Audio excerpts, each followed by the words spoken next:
정상 참작이라는 말이 있습니다. 법률 용어인데요. 이 정상이란 말은 저 심리 상태나 동기를 얘기하는 거고요. 그리고 참작이라는 말은 적절히 이제 고려한다라는 이제 그런 말입니다. 그러니까 재판관이 사정을 헤아려서 형벌을 좀 가볍게 하는 것을 일컫는 말이고, 좀 쉽게 설명하면 사정을 좀 봐준다, 그런 말입니다. 법의 공정성을 유지하면서도 개인의 특수성을 좀 고려하는 그런 유연성도 같이 보여주는 아주 좋은 제도라고 할까요? 성경을 읽다 보면 간혹 이해가 안 되는 부분들이 있습니다. 또 어떻게 해석해야 할지 좀 난감한 부분들을 만나는데, 오늘 본문의 그 웃사의 죽음이 좀 그런 것 같습니다. 이 법궤는 사서로에 손대거나 만져서는 안 되는 그런 거룩한 물건들인데, 운반하는 소가 뛰면서 이 법궤가 떨어지려고 하니까 웃사가 이제 손을 내어서 붙잡게 됩니다. 그러면서 하나님께 죽임을 당하게 됩니다. 좀 이해하기 힘든, 좀 너무하신 건 아닌가, 정상 참작을 해야 되는 건 아닌가 하는 생각이 듭니다. 재판장이신 하나님께서 벌을 내리실 때 이 동기와 심리 상태 이런 걸 고려해서 좀 유연하게 대처를 해야 되는 거 아닌가라는 생각도 듭니다. 웃사가 호기심으로 만진 것도 아니고 뭐 떨어지는 것을 떨어지지 않게 하기 위해서 이제 붙잡은 것인데, 여호와 하나님이 진노하시고 죽이셨다라는 것 우리가 좀 생각해 보면서, 왜 그럼 하나님이 웃사를 죽이셨는지, 그리고 법궤를 만진 것이 왜 그렇게 하나님을 진노하게 한 것인지를 좀 한번 살펴보았으면 좋겠습니다.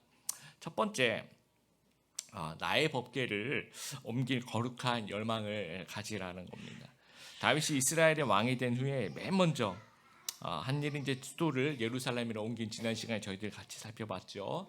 그리고 난 다음에 이제 생각한 것이 이제 바로 법궤였습니다. 언약궤는 이렇게 생겼습니다. 하나님의 궤, 그 궤, 그러니까 아크, 그냥 아크인데 그 안에 여호와의 법궤가, 법이 들어가 있다고 해서 뭐 법궤라고도 하고 언약이 들어가 있어 언약궤라고도 합니다. 가로 한 113cm, 세로가 68cm, 높이도 한 68cm 정도 되는 그냥 상자입니다. 여호와의 임재를 상징하고 12지파가 행진할 때 맨 앞에 위치하죠. 그리고 요단강 건널 때 하여튼 법궤는 언제나 맨 앞에, 여호와가 제일 먼저 가신다는 거죠. 여리고성을 돌 때도 법궤가 맨 앞에 위치를 합니다. 만져서도 안 되고 열어보아서도 안 됩니다. 그래서 성막 중에서도 가장 그 안쪽에 있는 지성소, 그리고 지성소에 딱 하나 들어가 있는 물건이 있는데, 이것이 이제 법궤입니다. 아주 소중하게 보관되어 있는 거죠. 법궤 안에는 세 가지 내용물이 보관되어 있습니다. 첫 번째는 십계명이 쓰여진 두 돌판이고요. 그다음에 만나가 들어가 있는 항아리, 그리고 이제 아론의 쌍난 지팡인데요. 다 상징하는 것이 있어요. 이 돌판은 하나님이 우리에게 계명을 주셨다라는 것을 상징하고요. 만나는 하나님은 필요한 것을 공급하신다라는 상징. 또 아론의 쌍난 지팡이는 이게 죽어 있는 나무에 그 싹이 났으니까 하나님이 그들에게 생명을 주시고 구원해 주신다라는 겁니다. 이런 나라의 보물이 지금 어디에 있냐면요, 뭐 성막에 있는 것도 아닙니다. 지성소에 있는 것도 아니고요, 시골 구석에 지금 처박혀 있는 겁니다. 그래서 출애굽하면서 이제 하나님께서 성막을 만들라고 하셨죠. 그리고 가나안으로 이제 운반을 했습니다. 그래서 실로라는 곳, 여러분 오른쪽 제일 쪽에 보시면 이 실로라고 써 있는 그곳에 성막이 있고 성막 안에 잘 보존되어 있었습니다. 사무엘상 4장에 보면 블레셋과 전투를 해요. 그때 이제 제사장이 엘리 제사장이라는 사람이 두 아들이 있었는데, 홈니와 비나스라는 아들이 이 법궤를 가져가면 전쟁에 유리할 거다 생각해서 에베네셀, 그 옆에 있는 에베네셀로 가져갑니다. 거기서 이제 블레셋하고 전투를 하는데 져요. 그래서 블레셋이 그 법궤를 빼앗아 갑니다. 그래서 어디로 가냐면, 여러분 보시면 아스돗이라고 있죠. 제가 이제 지난번에도 말씀드렸듯이 블레셋은 5도시가 연합체다. 보시면 아스돗, 아글론, 가사, 가드, 그다음에 에그론까지 이렇게 5도시가 있는 이제 연합체로 구성되어 있는 강력한 나라인데, 아스돗으로 이제 보냅니다. 거기서 이제 다곤 신전화에다가 법궤를 놔뒀어요. 그랬더니 아침에 일어나서 보니까 다곤 신전이 이렇게 서 있다가 넘어지면서 목이 잘리고 손이 다 잘려 있는 거죠.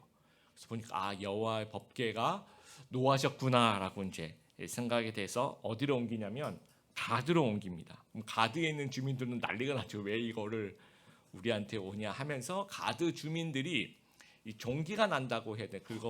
막 긁고 싶은 고름이 막 나는 그런 종기들이 온몸에 막 생기면서 여호와의 저주구나. 이거 에그론으로 옮기자. 그래서 또 에그론으로 또 옮깁니다. 그래서 왜 그러냐면 에그론에서 이제 유다 지경으로 보내려고 했던 것 같아요. 그래서 유다 지경으로 그 근처에서 가장 가까운 베스메스로 이동을 시킵니다. 이거 도저히 우리나라에 있어서는 큰일 나겠다 싶어서 원래 있던 나라로 돌려보내자. 그렇게 해서 유다 베스메스로 보내는데 베스메스 사람들도 궁금한 거예요. 일단 받았는데 그런데 이거 열어보고 싶은 거죠. 그래서 다 같이 한번 열어보자. 그래서 법궤를 들여다보다가 70명이 사망을 합니다. 놀라운 일이죠. 그래서 너무 무섭다 그래서 또 기럇 여아림이라는 곳, 오늘 이제 읽었던 본문에 보면 발레 유다라고 되어 있는 같은 지명입니다. 그래서 거기에 있는 아비나답의 집에서 70년을 그냥 방치해 놓은 상태에 있었다는 거예요. 그러니까 사울이 왕위에 있을 40년 동안, 이제 그 70년 동안에 그 이후에 이제 사울이 왕위에 올라서 한 40년 동안 통치를 했단 말이죠. 그 동안도 법궤를 옮길 생각을 전혀 하지 않았습니다. 그리고 다윗이 왕위에 오르고 난 다음에 다윗은 생각을 했고 다윗은 시도를 했다라는 거예요. 그러니까 하나님의 임재의 상징, 또 하나님이 이렇게 오래 시골에 처박혀 있는 것에 대해서 굉장한 안타까움을 다윗은 가졌다라는 겁니다. 그래서 수도 예루살렘으로 옮겨서 이스라엘을 위해서 하나님의 임재가 좀 계속되기를 그렇게 갈망. 그래서 신앙으로 이 이스라엘 백성들이 하나 되기를 그렇게 갈망하는 거죠. 그래서 다윗은 하나님을 위해서 뭔가 자꾸 하고 싶은 그런 열망이 있는 겁니다. 법궤도 옮기고 싶고 나중에 막 성전도 짓고 싶고 그렇잖아요. 이것이 하나님의 마음에 합한 사람의 모습인 것 같아요. 여러분에게도 이런 어떤 신앙을 위한 소원과 열정이 있으십니까? 만약에 여러분 램프의 요정, 램프의 요정은 없습니다. 제가 하는 얘기예요. 램프의 요정 지니가 여러분에게 나타나서 내가 3가지 소원을 들어주겠다. 여러분 생각해보세요. 행복한 생각, 행복한 상상. 그럼 여러분 이 3가지 안에 여러 가지가 있죠. 하나님 부동산, 코인, 이렇게 이쪽 있겠죠, 그렇죠? 주식 이렇게 있을 텐데 그 3가지 안에 다윗과 같이 하나님을 향한 열정과 소원이 그 3가지 안에 포함되어 있느냐는 거죠. C.S. 루이스가 쓴 스크루테이프의 편지라는 책에서 선배 악마가 후배 악마에게 하는 조언이 있어요. 제가 읽어볼게요. 세상을 목적으로 만들고 믿음을 수단으로 만드는 데 성공한다면 환자를 다 잡은 거나 마찬가지다. 다시 읽어보겠습니다. 세상을 목적으로 만들고 믿음을 수단으로 만드는 데 성공한다면 환자를 다 잡은 거나 마찬가지다. 그래서 끊임없이 사탄 마귀는 우리로 하여금 세상에 막 푹 파묻히게 그렇게 만드는 거예요. 그래서 그것이 목적인 듯 이제 살아가게 만드는 거죠. 그래서 하나님의 일에 아주 무관심하게 하는 것입니다. 이것이 사단의 전략이에요. 요즘에 아주 잘 나가는 그 베스트셀러가 있는데 책 제목이 이렇습니다. 서울 자가의 대기업 다니는 김 부장 이야기. 여러분 한번 들어보셨어요? 정말 이게 나중에 드라마에도 나온다고 합니다. 서울 자가의 대기업 다니는 김 부장 이야기. 이게 3권이 냈습니다. 1, 2, 3. 그래서 제가 다 읽어봤어요. 읽어봤더니 승진에 대한 이야기, 결혼에 대한 이야기, 부동산에 대한 이야기, 은퇴하고 먹고 사는 이야기로 가득 차 있어요. 근데 우리가 이제 정말 공감할 만한 것들 아주 재밌게 이렇게 써놨더라고요. 그래서 혹시 우리가 요즘 먹고 사는 이야기에 지나치게 푹 빠져서 살고 있는 것은 아닌가? 오늘 아침에도 여러분 오늘이 주일이었어? 혹시 이렇다면 비슷한 아마 증상인 것 같습니다. 왕이 되면 할 일이 정말 많았을 거예요. 신하들도 관리해야 되죠. 이웃 나라 전쟁도 해야 되죠. 백성들을 통치도 해야 되죠. 그리고 잔치도 베풀고 골프도 쉬어야 되고 그렇죠. 근데 사울은 할 일에 파묻혀서 법계 생각을 전혀 못했어요. 그런데 다윗도 똑같이 왕인데 똑같이 할 일이 많았을 텐데도 법궤를 옮겨갈 생각을 했다라는 거예요. 이 하나님의 마음에 합한 사람이 이런 모습이라는 거예요. 여러분의 법궤는 무엇입니까? 여러분 막연히 나는 하나님 위해서 살아갈 거야 하면 너무 추상적이죠, 그렇죠? 이 법궤라는 거는 실체가 있는 거잖아요. 이만큼 되는 규모의 그 아크이잖아요, 그렇죠? 그러니까 여러분에게도 이 구체적으로 실체가 있는 하나님을 위한 거룩한 계획과 소망과 열망을 좀 가져보게 되길 바랍니다. 뭐 거창하지 않아도 돼요. 뭐 술을 끊어보겠다라든지. 여러분 우리나라에서 특히 대한민국에서 술만 안 마셔도 거룩한 삶을 살아가는데 굉장히 유리합니다. 굉장히 도움이 많이 됩니다. 또 내가 정직한 사람이 한번 되어보겠다라든지, 내가 교회 봉사를 열심히 하겠다라든지, 내가 선교 후원을 하겠다든지, 내가 올해는 성경 통독을 한번 꼭 해보겠다라든지, 이런 조그만 것이라도 이 눈에 보이는 이 법궤 같은 실체에 내가 옮겨가야 될 그 법궤를 한번 상상해 보길 바랍니다. 요즘에 우리 드림의 교회도 마찬가지. 저는 이제 지난 시간에 제가 말씀드렸죠. 우리의 예루살렘은 이 장소가 아니라 사역이 되었으면 좋겠다. 제가 그 말씀드렸잖아요. 우리의 예루살렘은 우리 이 교회 본부 그 장소를 옮겨가는 것이 예루살렘을 가는 것이 아니라 정말 이 복음 전하고 양육하고 초대하는 그 공동체, 그런 것이 되었으면 좋겠다. 말씀을 드렸고, 이번 주에도 그렇고 지난 주에도 그렇고 계속해서 우리 성도님들 가운데 이 사역에 대한 이 갈망하는 마음들이 있으세요. 그래서 어떤 분은 드라마 팀을 한번 만들어서 한번 해보고 싶다라는 분도 계셨고, 이제 안내팀도. 그래서 오늘 여러분 혹시 보셨습니까? 들어오실 때 안내팀이 그 용원 상훈 브라더스 이렇게 보셨습니까, 여러분? 오늘부터 이제 투입이 됐고요. 그리고 뭐 커피 봉사하시겠다는 분도 계시고, 하여튼 뭔가 그 마음속에 하나님 위해서 뭔가 하고 싶은 마음들을 하나님께 주시는 거예요. 그래서 지난주에 여러분 제가 금요일에 며칠 전이죠, 저희 성교회와 세부상 조율을 하러 갔어요. 굉장히 또 이야기가 잘 돼서 뭔가 재정적인 부분도 잘 이야기됐고, 저희가 부족한 창고 같은 것도 이제 새로 지어 주시겠다고. 그래서 비용은 반반 되는데 새로 그 야외 지어서 같이 쓰자라고 또 말씀하실 정도로 우리가 염려하던 것들이 굉장히 많이 좀 해소가 되었습니다. 그리고 이제 교회로 왔어요. 교회로 왔는데 전화가 왔는데 이 공감토에 다음에 들어오려고 하는데 우리 보고 빨리 나가줄 수 없냐, 그렇게 전화가. 왜냐 우리는 만약에 우리가 가려고 하는데 뭔가 이렇게 오시는 분이 없으면 이 월세를 또 계속 내고 있어야 되나, 그런 염려가 좀 있었거든요. 그런 기도를 좀 하고 있었거든요. 근데 전화 와서 계속 전화 와요. 저 빨리 나가달라고. 그래서 제가 그 사건 그냥 금요일 또 일주일 내내 몇 주간에 이제 저희 교회에서 일어나는 일들을 제가 보면서 생각한 것이, 우리가 하나님의 일에 소망을 가지고 갈망을 하고 하나님 일을 막 하려고 하니까 하나님께서 나의 일을 좀 대신해 주신다라는 그런 생각이 들었어요. 여러분 이게 참 좋은 거 아닙니까? 내가 하나님 일을 막 하려고 막 노력을 하고 막, 그리고 하나님은 내 일을 좀 해주시려고 하고, 이게 정말 좋은 것 같아요. 다윗도 하나님 법궤를 옮기고 싶어요. 또 제가 하나님 위해서 성전을 건축하고 싶어요 했더니 하나님이 오히려 다윗의 가문을 세워줘요. 다윗은 성전을 세우려고 했더니 하나님은 아니다. 그 성전은 너희 아들 솔로몬이 너희 아들 때 짓기로 하고, 대신에 내가 너의 가문을 세워줄게. 하나님이 우리 일을 감당해 주시는 거죠. 다니엘과 세 친구가 뜻을 정해서 구별될 삶을 살기로 결심을 하니까 하나님께서 이 다니엘과 세 친구를 아주 탁월하게 만들어 주신다라는 거예요. 여러분 내가 나의 일을 하는 게 더 잘할까요? 아니면 하나님이 나의 일을 해주시는 게 더 잘할까요? 100% 이건 하나님이 우리의 일을 해주시는 것이 너무너무 좋다라는 거예요. 더 잘할 수 있다라는 거예요. 그래서 우리는 하나님의 일에 먼저 좀 신경을 쓰는 저희들이 되었으면 좋겠어요.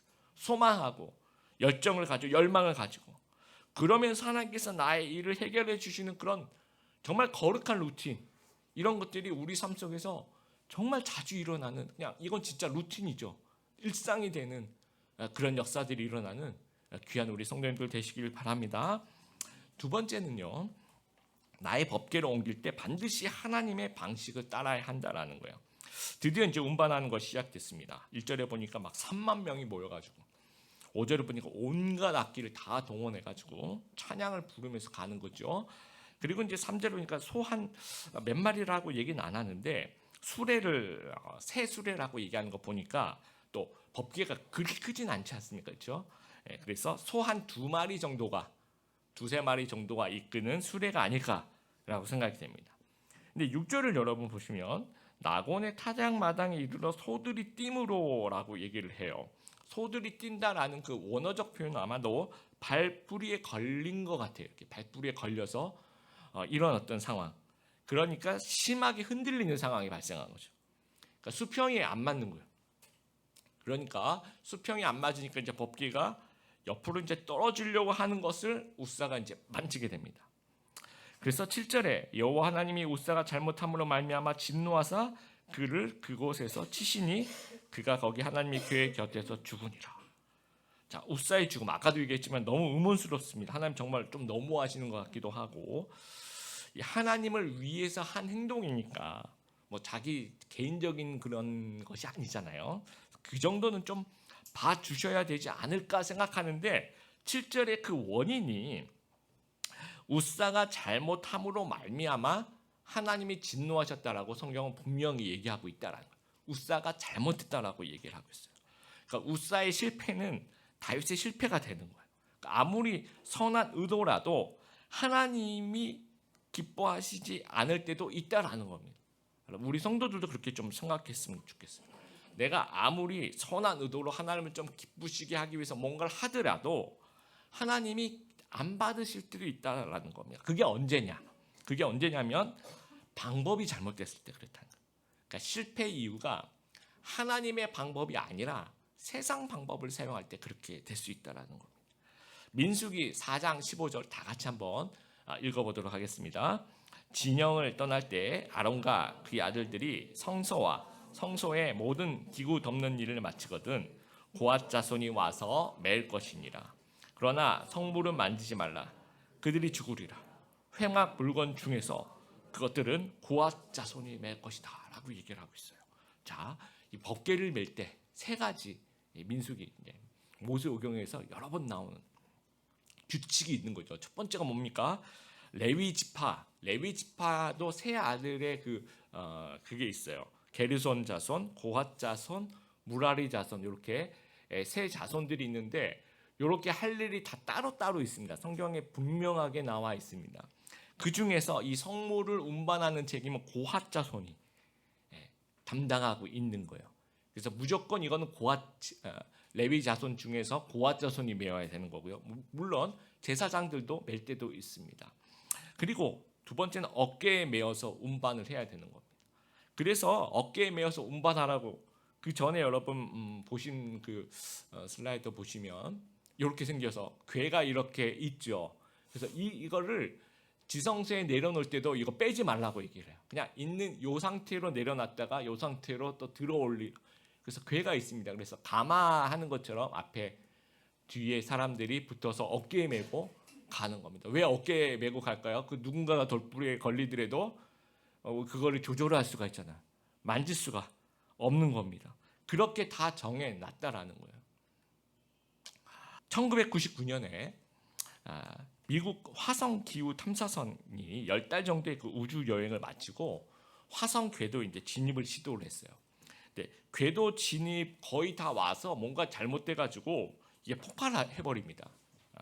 그래서 제작비가 거의 한 1,500억 우리나라 돈으로 그게 한순간 날아가고 우주 여행하면서 그 10달 동안의 데이터들 있잖아요. 그게 이제 폭발하면서 전체가 다 날아가 버려요. 근데 나사는요, 세계 그 똑똑하다고 얘기하는 사람들이 순애들이 다 모인 곳인데 궤도 진입 계산을 실수했다는 거 있을 수가 없습니다. 요즘 또 혼자서 이렇게 수기로 계산하는 것도 아니고 컴퓨터가 다 계산하기 때문에. 그런데 그래서 원인이 도대체 무엇일까 살펴봤더니 단위 환산법을 실수를 한 거예요. 그래서 나사는 이제 미터법을 쓰는데 제작사인 그 록히드 마틴은 영국식 야드 파운드 법을 쓰는 거예요. 그래서 운항 자료를 입력을 할 때 미터로 입력을 하지 않고 마일로 입력을 한 겁니다. 그러니까 전체 통솔을 나사가 하는데 록히드 마틴은 그냥 돕는 위치거든요. 그러면 누굴 따라야 됩니까? 이 나사의 그 미터법을 100m, 100m 뭐 이렇게 입력을 해야 되는데 록히드 마틴은 그냥 자기 방식으로 하는 거예요. 몇 피트 뭐 이런 식으로 입력을 했겠죠. 그러니까 이게 맞을 리가 없는 거죠. 이렇게 갔다가 또 결정적인 순간 이게 폭발하는 겁니다.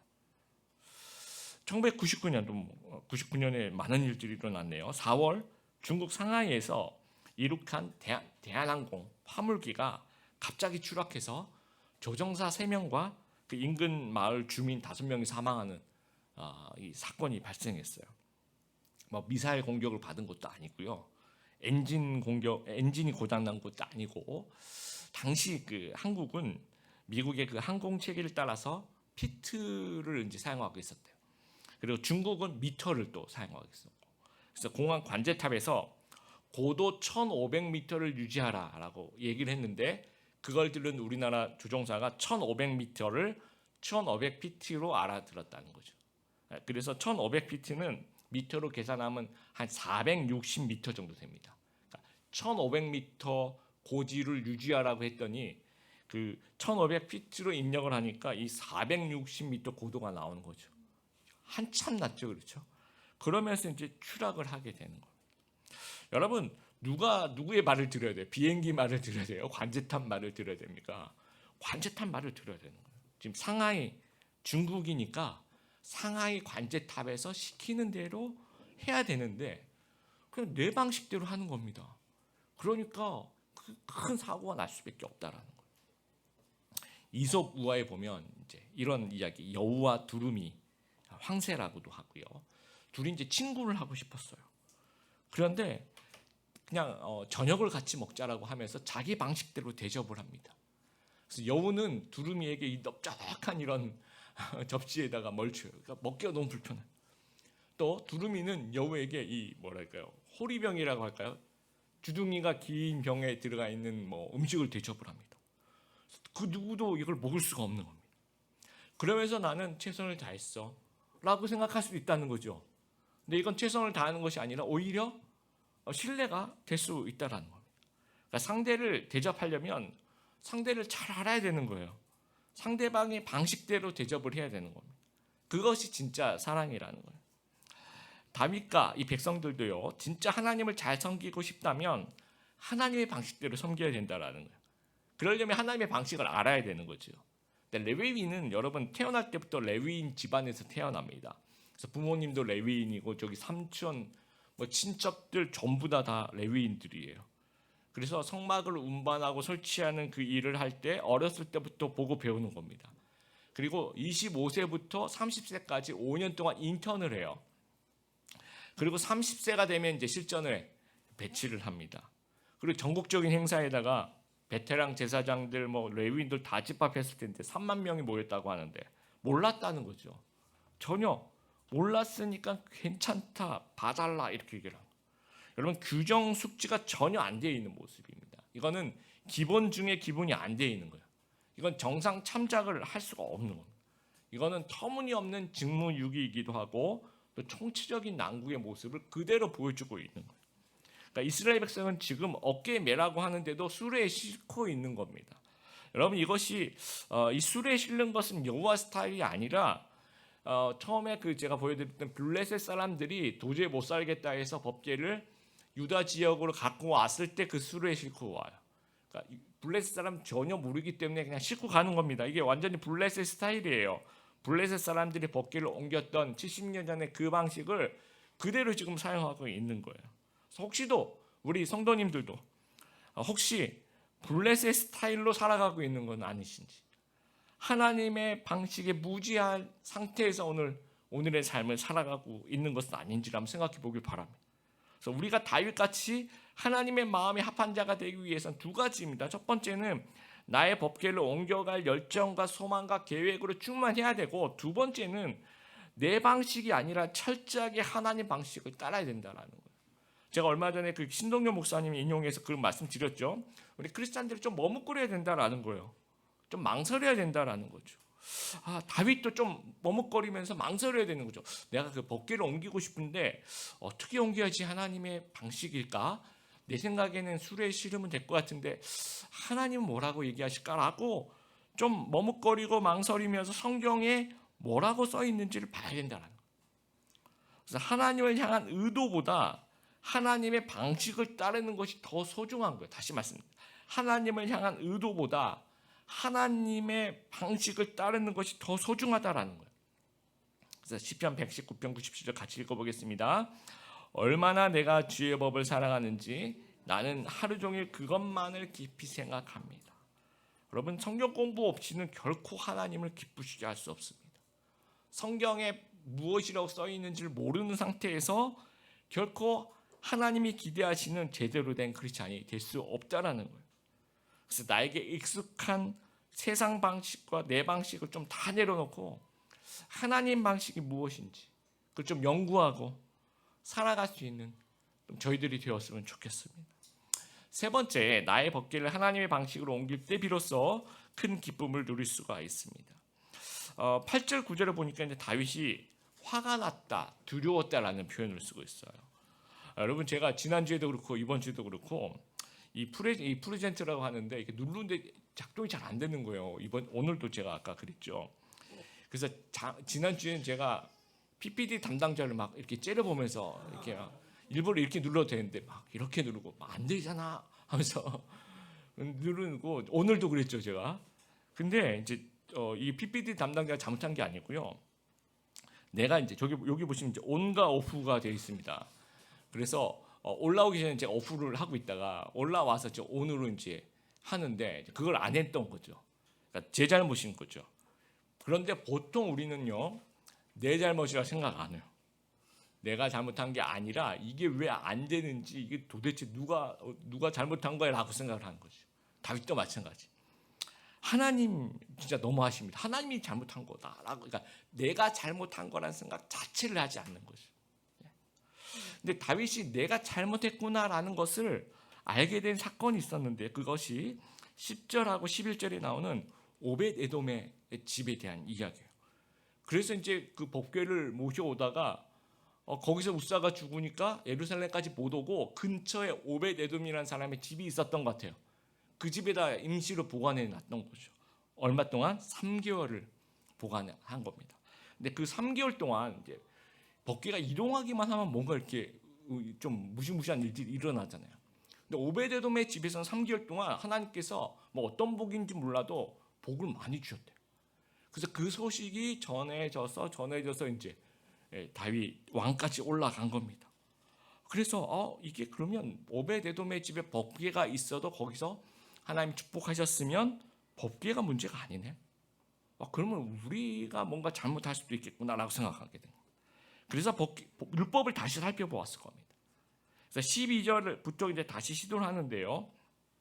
똑같은 평행 구절인 역대상 15장에는 굉장히 또 자세하게 설명하고 있습니다. 같이 한번 읽어보겠습니다. 지난번에는 여러분이 이 상자를 매지 않고 다른 사람들이 겁없이 다루었기 때문에 하나님께서 벌을 내리신 것이요, 레위 사람은 모세가 여호와의 말씀을 따라 명령하신 대로 하나님의 궤를 채 꿰어 어깨에 맸습니다. 뭔가 이제 수정을 한 거죠, 그렇죠? 그래서 레위 지파 고아 자손 또 제사장 같이 이제 매는 겁니다. 그 전에 우사는 고아 자손이 아니에요. 그럼 우사가 왜 그거를 싣고 갔을까요? 그 집에 있었으니까 그 홈팀의 어드밴티지 뭐 이런 걸 적용한 거죠.